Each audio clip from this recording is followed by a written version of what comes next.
এই ভিডিওটি নিয়ে যখন রিসার্চ করতে শুরু করছি তখন আবারও এবার তৃতীয় ধাপে ইসরায়েলের বর্বরতা দেখাচ্ছে।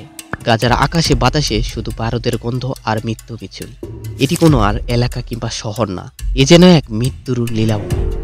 নির্মমভাবে প্রতিনিয়ত ইসরায়েলের আগ্রাসনের ভেঙে দিচ্ছে শত শত স্বপ্ন। নিরীহ মানুষগুলোই এ ধ্বংসের চক্রের শিকার। চলছে গভীর ষড়যন্ত্র। ক্ষমতার লোভ নেতানিয়াহুকে বানিয়েছে একজন রাক্ষস। রাজনীতির বেড়াজালে নির্মমতার শিকার হচ্ছে নিরীহ নারী ও শিশু। মৃতের সংখ্যা প্রায় 50,000 ছাড়িয়েছে। হয়তো আর কেউ স্বপ্ন দেখে না যে তাদের ভাঙা বাড়িটাকে এবার মেরামত করা দরকার, কিংবা এই হত্যাযজ্ঞ হয়তো শেষ হয়ে যাবে। কারণ তারা তো বুঝতেই পারছে যে আমার মুসলিম ভাইরা আর তাদের রক্ষা করতে আসবে না। তারা আর দুনিয়ার মোহ করে না বলেই এখন তো মৃত্যুর জন্য শুধু দিন গুনতেছে। এটাই তো বুঝতে পারছি না যে পুরো মুসলিম উম্মাহ কিভাবে এত ভীত হয়ে গেল। এরাই তো হবে ইমান মাহাদির সৈনিক। তাহলে তারা কি স্বার্থপর? কথায় আছে না, নিজে বাঁচলে বাপের নাম। পাশেই তো আছে সিরিয়া, লেবানন, ইরাক, মিশনের মতো পারমাণবিক শক্তি সম্পন্ন দেশগুলো। তারা কেন এত চুপ সেটাই তো বুঝতে পারছি। তারা ফিলিস্তিন শূন্য হলে কি রুখে দাঁড়াবে? কিন্তু প্রশ্ন, কেন বারবার যুদ্ধবিরতি চুক্তি ভাঙল? কেন দ্বিতীয় দফায় না এবার তৃতীয় দফায় আবারও হামলা চালিয়ে যাচ্ছে?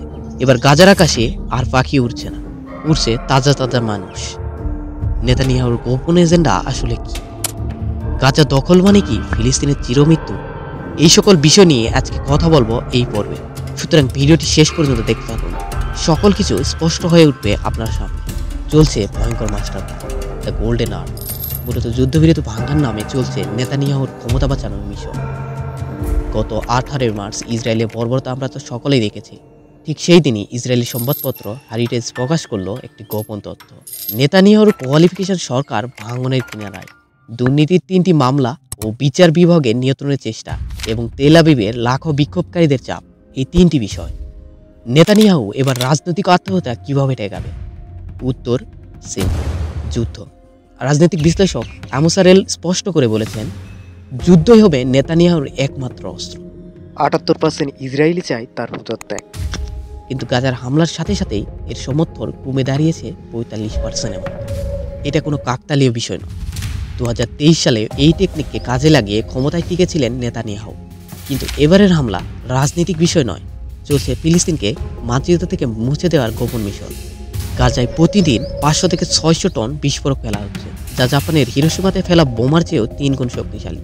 ডক্টর ইনাল পাপে ব্যাখ্যা করেন, গাজাবাসীর মনোবল ভেঙে দিতে চায় ইসরায়েল, যাতে তারা কখনো আর মাথা তুলেই দাঁড়াতে না পারে। আল জাজিরার এক রিপোর্টে বলা হয়েছে, এ পর্যন্ত যারা নিহত হয়েছেন তাদের 72%ই নারী ও শিশু। এর ভিতরে মাত্র হামাস সদস্য 8%। এর আগের ভিডিওতে বলেছিলাম যে হামাস নিধন নামে একটা যে অভিযান চালাচ্ছে ইসরায়েল, তা নেহাতি ভুংচং বিষয়। এই প্রতিবেদন দেখে তা নিশ্চয়ই বুঝতে পারছেন। The golden arc.